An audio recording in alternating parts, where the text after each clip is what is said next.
Shalom. Beberapa hari yang lalu ketika saya saat teduh, saya mendapatkan satu firman, satu perkataan daripada Tuhan, yaitu kata adjustment. Saya merenungkan kata ini yang artinya ada penyesuaian. Dan saya tahu hari-hari ini kita semua anak-anak Tuhan harus menyesuaikan diri kita. Ada beberapa hal tentang penyesuaian diri dan saya akan bahas hari ini ada dua hal saja. Yang pertama, penyesuaian diri dengan firman Tuhan.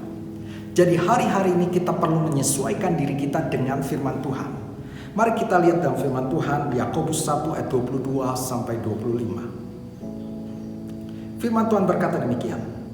Tetapi hendaklah kamu menjadi pelaku firman dan bukan hanya pendengar saja. Sebab jika tidak demikian kamu menipu diri sendiri. Sebab jika seorang hanya mendengar firman saja dan tidak melakukannya, ia adalah seumpama seorang yang sedang mengamat-ngamati mukanya yang sebenarnya di depan cermin. Baru saja ia memandang dirinya, ia sudah pergi atau ia segera lupa bagaimana rupanya. Tetapi barang siapa meneliti hukum yang sempurna, yaitu hukum yang memerdekakan orang, dan ia bertekun di dalamnya, jadi bukan hanya mendengar untuk melupakannya, tetapi sungguh-sungguh melakukannya, ia akan berbahagia oleh perbuatannya. Penyesuaian diri yang pertama yang harus kita lakukan adalah menyesuaikan diri kita dengan firman Tuhan. Kalau selama ini kita membaca firman Tuhan atau mendengar khotbah di gereja dan itu hanya lewat begitu saja, tidak pernah kita renungkan atau kita lakukan, maka hari-hari ini kita harus berubah. Kita harus menjadi pelaku-pelaku firman Tuhan. Karena Alkitab diberikan bukan untuk menambah pengetahuan, tetapi untuk dilakukan. Di dalam Yakobus tadi yang kita baca, di sana di ayat 22 dikatakan, tetapi hendaklah kamu menjadi pelaku firman dan bukan hanya pendengar saja. Jadi tidak cukup kita mendengar firman Tuhan, tidak cukup kita membaca firman Tuhan, tapi kita harus melakukan firman Tuhan. Dan di ayat ke-25 dikatakan, tetapi barang siapa meneliti hukum yang sempurna, yaitu hukum yang memerdekakan orang, dan ia bertekun di dalamnya, jadi bukan hanya mendengar untuk melupakannya, tetapi sungguh-sungguh melakukannya, ia akan berbahagia oleh perbuatannya. Apapun yang terjadi saat-saat ini, kalau kita menjadi pelaku-pelaku firman Tuhan, kita akan berbahagia. Mengapa kita harus melakukan firman Tuhan? Karena yang pertama kita tahu Tuhan yang memegang kendali dalam segala sesuatu. Dan dia memberikan petunjuk-petunjuknya di dalam firman Tuhan. Petunjuk bagaimana kita merasakan damai sejahtera. Petunjuk bagaimana kita bisa bersuka cita. Petunjuk bagaimana kita beroleh kemenangan. Karena itu kita perlu mendengar firman Tuhan dan melakukannya. Yang kedua, di sana dikatakan di Yohanes 1 ayat 1. Pada mulanya ada firman dan firman itu bersama-sama dengan Allah dan firman itu adalah Allah. Jadi firman adalah Allah. Anda bisa tahu firman itu begitu berkuasa. Maka Matius 4 ayat 4 dikatakan manusia hidup bukan dari roti saja, tapi dari setiap firman yang keluar dari mulut Allah. Jadi kehidupan kita tidak berdasarkan segala sesuatu yang ada dalam dunia ini. Bukan daripada uang kita, kehebatan kita, hikmat kita, tapi dari setiap firman yang keluar dari mulut Allah. Dan firman yang keluar dari mulut Allah tidak akan kembali dan sia-sia. Di dalam Kejadian pasal 1 Anda bisa lihat bahwa Tuhan menciptakan dunia ini beserta isinya hanya dengan berfirman. Karena itu firman Tuhan itu sangat-sangat berkuasa. Apalagi kalau kita melakukannya, maka di tengah-tengah goncangan ini kita tetap punya damai sejahtera. Di tengah goncangan ini kita tetap punya keyakinan kita akan menang. Di tengah goncangan ini kita tetap bisa bersuka cita. Karena bukan dari diri kita, tapi firman berkuasa dalam hidup kita. Mari kita jadi pelaku-pelaku firman Tuhan. Sesuaikan diri kita dengan firman Tuhan. Kalau hari-hari ini kita belum, mari kita lakukan firman Tuhan. Firman Tuhan seperti GPS ataupun Google Map atau Waze. Anda tidak tahu cara menuju satu tempat, tapi Anda dengan mengikuti petunjuk saja, Anda ikuti saja petunjuknya. Kalau dia suruh ke kanan, kita ke kanan. Kalau dia suruh ke kiri, kita ikut ke kiri. Maka cepat atau lambat kita akan sampai ke tujuan.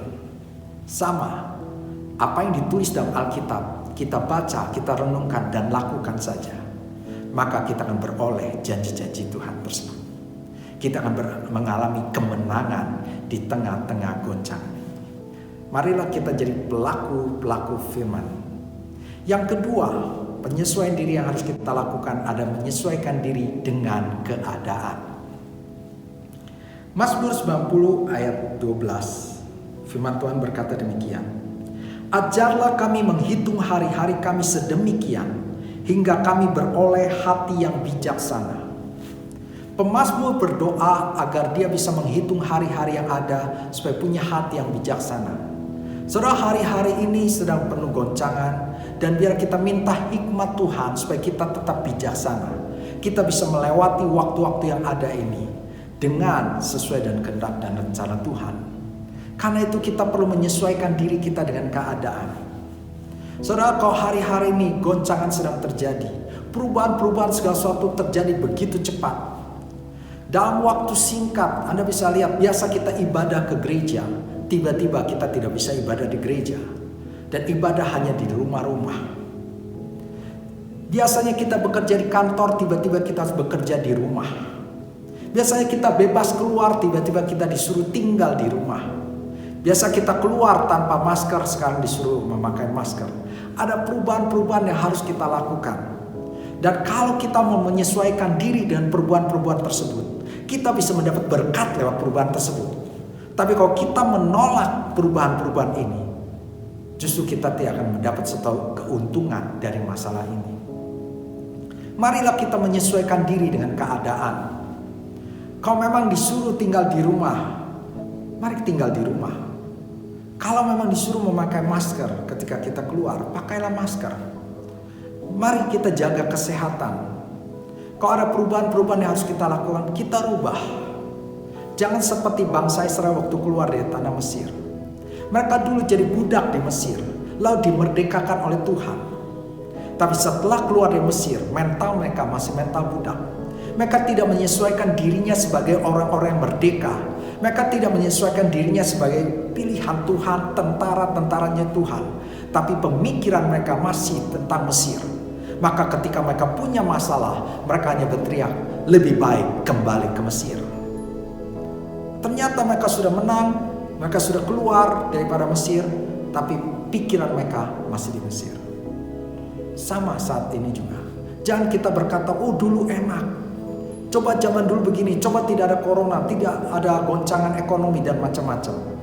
Saudara, Allah terus bekerja dalam segala sesuatu mendatangkan kebaikan buat kita. Mari kita menyesuaikan diri. Kau hari-hari ini mungkin Anda berkata, keuangan saya sedang goncang. Karena pekerjaan saya pun kena goncang, usaha saya kena goncangan. Saudara, mari kita berubah, menyesuaikan diri dengan pendapatan kita yang ada. Mungkin hari-hari ini kita perlu berhemat, mari kita berhemat. Kalau hari-hari ini kita perlu cuci tangan, jaga kesehatan, tidur yang cukup dan semua, mari kita lakukan semuanya. Kalau kita bekerja, kita usaha dan sekarang ini sepertinya tertutup, minta hikmat Tuhan. Tuhan, ide-ide kreatif, Tuhan hikmatmu, apa yang harus saya lakukan? Apakah saya mengubah usaha saya atau bagaimanapun saya akan taati. Minta hikmat Tuhan, buka wawasanmu. Ke depan ini orang-orang kreatif akan tetap eksis. Orang-orang kreatif akan mendapat jalan keluar. Dan anak-anak Tuhan harus memiliki ide-ide yang kreatif. Kan itu sesuaikan diri kita dengan keadaan yang ada. Karena saya percaya goncangan ini akan menghasilkan sesuatu yang baik. Setelah virus corona ini selesai, saya percaya ada satu revival yang besar. Ada berkat yang besar Tuhan sediakan bagi anak-anaknya. Asal kita mau menyesuaikan diri. Sama seperti kupu-kupu. Awal kupu-kupu adalah ulat. Dan ulat itu hanya tinggal di bawah, dia hanya di daun. Dia memasuki satu proses, dia tinggal di sebuah kepompong. Hal itu pasti tidak enak, dia harus tinggal diam di dalam kepompong, dalam kegelapan, dia harus menyesuaikan dirinya. Tapi ketika dia ada dalam kepompong lah, dia sedang diproses, akhirnya waktunya Tuhan, dia keluar menjadi kupu-kupu. Hari ini mungkin kita sepertinya ada dalam kepompong, terkurung dalam kegelapan, tidak tahu jalan keluar, tapi biarlah kita ikuti prosesnya. Dan kita menyesuaikan diri dengan keadaan yang ada. Menyesuaikan diri dengan firman Tuhan. Maka kita akan keluar sebagai pemenang. Kalau ulat akhirnya menjadi kupu-kupu, anak-anak Tuhan akan keluar menjadi pemenang, akan terbang tinggi bagaikan Raja Wali. Marilah kita menyesuaikan diri dengan firman Tuhan, jadi pelaku-pelaku firman Tuhan, dan juga dengan keadaan. Apa yang harus kita rubah dalam hidup kita. Saya akhiri dengan sebuah kisah yang saya baca tentang seorang wanita yang menikah dengan seorang tentara dan akhirnya diutus ke satu daerah dekat padang gurun. Dan karena tentara, maka suami ini seringkali pergi bertugas beberapa lama baru pulang. Sehingga wanita ini pun mulai merasa kesepian. Dan dia merasa bosan. Karena zaman itu pun belum seperti sekarang ada internet, handphone dan sebagainya. Jadi dia merasa bosan, yang dia lihat hanya padang gurun, kaktus. Dan dia hanya melihat orang-orang Indian yang dia tidak mengerti bahasanya. Sehingga dia bosan dan dia mulai berkata, saya tidak betah di tempat ini. Dia hanya menulis surat kepada papanya. Dan dia berkata, "Pak, saya ingin pulang, saya nggak betah di sini." Dan papanya membalas dengan sebuah surat, hanya sebuah kalimat.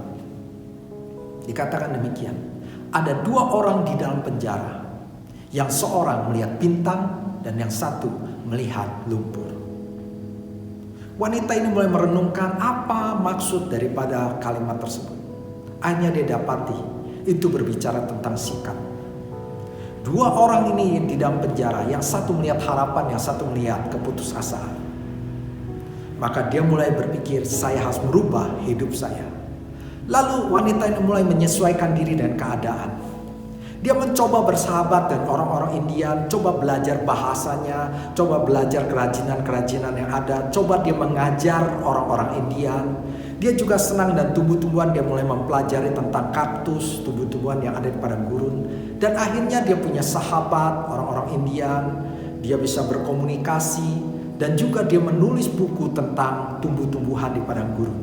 Hidupnya berhasil. Kalau saudara lihat kisah ini, padang gurun tidak berubah, orang Indian tidak berubah. Yang berubah adalah wanita ini. Dan wanita ini bisa mendapat keuntungan dari situasi kondisi yang ada. Saya percaya jika anak-anak Tuhan mau menyesuaikan diri dengan firman dan juga keadaan, kita akan mendapatkan keuntungan daripada masalah-masalah yang ada ini. Karena saya percaya janji Tuhan luar biasa buat kita semua. Ke depan ini ada satu revival, ada kebangunan rohani, dan anak-anak Tuhan akan jadi kepala bukan ekor, naik bukannya turun, karena ini ada tahun dimensi yang baru. Mari kita berdoa. Bapa di surga, kami ucap syukur, terima kasih buat firman-Mu. Meteraikan firman hati pikiran kami semua, biar hidup kami boleh menyesuaikan diri ya Tuhan. Kami mau menyelaraskan hidup kami dengan Engkau dengan menjadi pelaku-pelaku firman-Mu. Kami bukan hanya membaca, tapi kami menjadi pelaku-pelaku firman-Mu, sehingga kami bisa berbahagia, kami bisa penuh damai sejahtera, kami bisa bersuka cita, kami bisa tetap kuat menghadapi masa-masa yang ada. Dan Tuhan ajar kami bisa menyesuaikan diri dengan keadaan. Hal-hal yang harus kami rubah, kami akan rubah. Sehingga kami bisa melewati masalah ini dan menerima berkat yang besar yang disediakan di depan kami ini. Terima kasih Tuhan, berkati setiap anak-anak-Mu yang mendengar, melihat acara ini. Yang lemah Tuhan tolong kuatkan, yang punya masalah Kau berikan jalan keluar. Yang kena goncangan-goncangan ekonominya, Tuhan beri hikmat, tuntunan, ide-ide yang kreatif. Sehingga semuanya menemukan jalan keluar di dalam Engkau. Dan hamba berdoa juga yang sakit Tuhan sembuhkan di dalam nama Yesus. Dan kami percaya Engkau tetap pegang kendali dalam keadaan kami ini semua. Terima kasih Tuhan, dalam nama Yesus kami berdoa, haleluya, amin. Tuhan berkati.